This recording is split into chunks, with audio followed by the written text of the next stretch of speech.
شاهزاده رضا پهلوی با ما هستند. شاهزاده رضا پهلوی، وقت شما بخیر، سپاسگزارم که در این گفتگو شرکت می‌کنید. درود به همگی شما، درود به همیهنان عزیزم.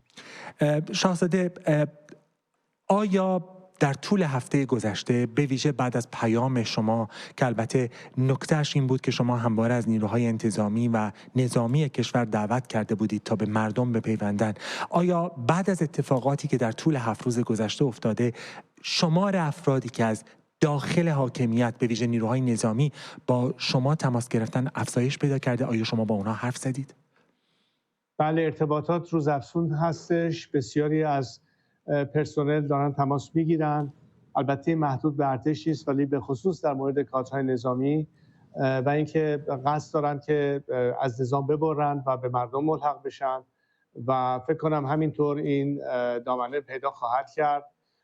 البته من غیر از این انتظاری ندارم ازشون، برای اینکه وظیفه اصلی یک نظامی نه تنها حراست از مرز عمومی کشور هست، بلکه حفاظت از مردم و ما نظامی رو باش سر و کار داریم که وضعیت رو به جایی کشیده که کشور ما الان بایستی آماج حمله کشورهای خارجی بشه. جنگ رژیم با خود مردم ایرانه.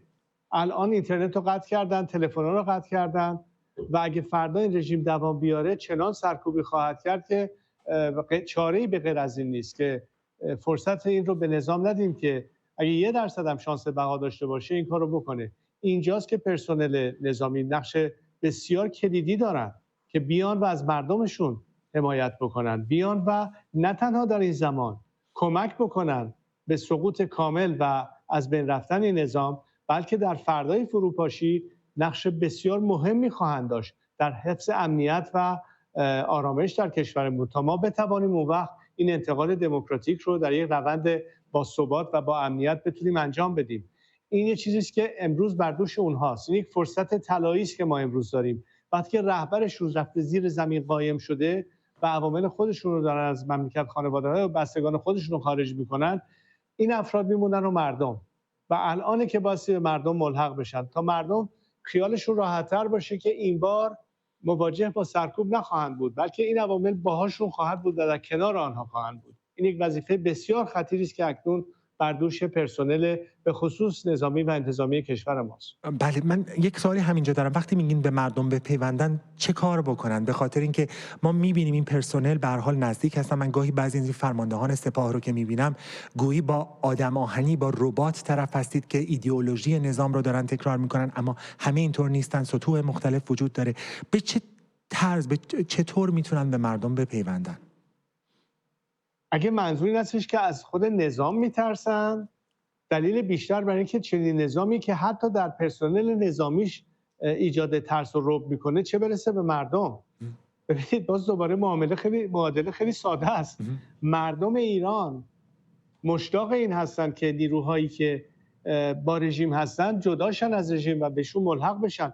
پایان تمام حکومت‌های سرکوبگر و توتالیتر این بود که ارتش نهایتاً کنار مردم وایستاد. در شوروی اینو دیدیم، در کشورهای بلوک شرق دیدیم و خیلی نمودارهای دیگه‌اش و در این مورد هم این مسئله باز در ایران به وجود بیاد تا مردم بدونن که کسانی که لباس و اونیفرم نظامی پوشیدن رسالت خودشون رو دارن ایفا میکنن و میدونن که دشمن کیه. دشمن ما جمهوری اسلامی است. بزرگترین دشمن مردم ایران همین رژیمه. حالا شما میخواین با رژیمی که با مردم خودتون دشمنه ادامه حیات بدید یا میتونید به حیات این نظام پایان بدید به سود و به نفع نه تنها مردم بلکه خودتون. عاقبت خود شما هم بستگی داره به پیروزی مردم.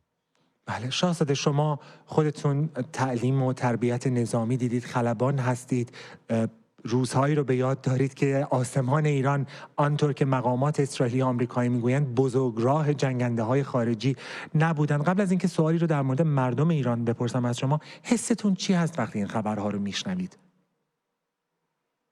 خب همین تفاوت بین یک کشوری که ثبات داشت، امنیت داشت، روابط حسنه با همسایگانش داشت، کسی جرئت نمی‌کرد به ایران چپ چپ نگاه بکنه اون زمان. ببینید کار به کجا رسیده. اینا همش باعث و بانیش همین حکومتی است که الان 46 ساله در وهله اول کشورمون رو به اسارت گرفته و تمام منابع ملی ما رو داره همینطور به هدر میده یا خرج خودش میکنه. نه به نفع منافع ملی کشورمون، بلکه به قول معروف مصلحت نظام و بقای خودش.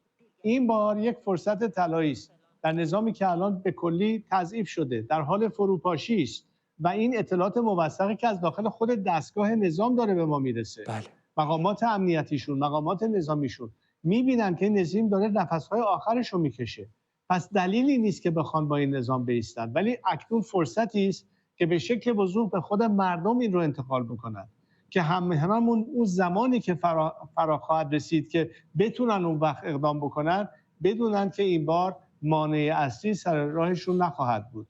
اینجاست که این رفتار، این برخورد، این عکس‌العمل، این علامت دادن به هم میهنانمون یک مسئله بسیار حیاتی است در این لحظات بسیار حساسی که در پیش داریم. بله، در مورد هم‌میهنان صحبت کردید. به هر حال همه میدونیم که جمهوری اسلامی بوده که ما را به اینجا کشانده. جمهوری اسلامی و تئوری مرگ بر اسرائیل، مرگ بر آمریکا، مرگ بر تمام دنیا به جز خودشون بوده که ما را به اینجا رسونده.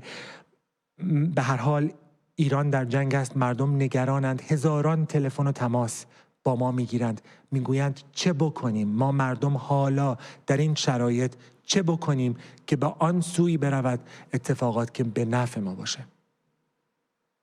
مردم ایران خوب میدانند و جهانیان هم نیز درک کردند که این جنگ مردم ایران و کشور ایران نیست. این جنگ خامنه‌ای است و نظامش که با دنیا سر عناد داره. مردم ایران در جستجوی صلح و امنیت و برقراری روابط حسنه هستند با همسایگانشون.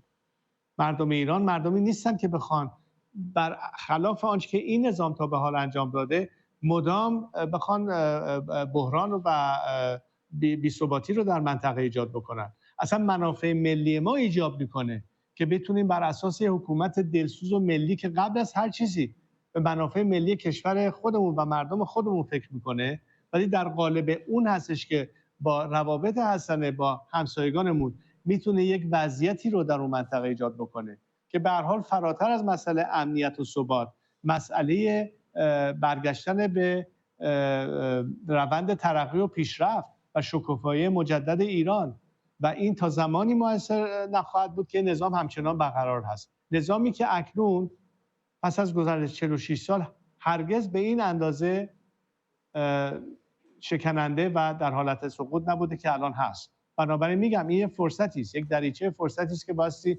منتهای بهره برداری ازش کرد. یک نقش بسیار کلیدی رو البته نیروهای نظامی ایفا خواهند کرد، ولی خود مردم نیز خوب میدانند و من میدونم همیهنان ببینید از همین اکنون در همین وضعیت کنونی که صحبت میکنیم که خیلی‌ها مجبور شدن شهر رو ترک بکنن. کسانی که در شمال کشور، کسانی که اونجا میان به منازلشون خودشون راه میدن، استقبال میکنن، دست هم دیگر رو میگیرن. ببینید چقدر اتحاد و همبستگی الان در ایران ایجاد شده.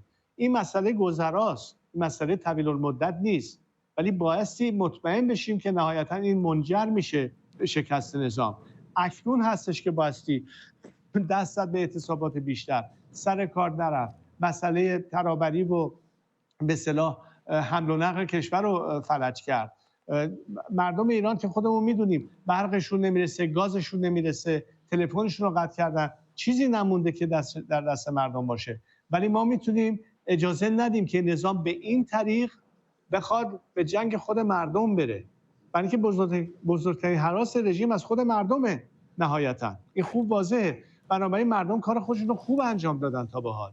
اینجاست که میگم این فرصت الان باز فراهم بشه برای اون خیزش نهایی و از همه چیز از همکنون شروع میشه، نه تنها در ملحق شدن و به قول معروف ریزش از خود نظام به سمت مردم توسط کادرهای نظامی و انتظامی، ولی دیگر کارمندان دولت یا کسانی که در نهادهای مهم و حساس کار میکنن باید ضربه نهایی رو به این نظام بزنیم، بلکه در فردای نظام مجددا خواهیم تونست تمام اینا رو برقرار بکنیم.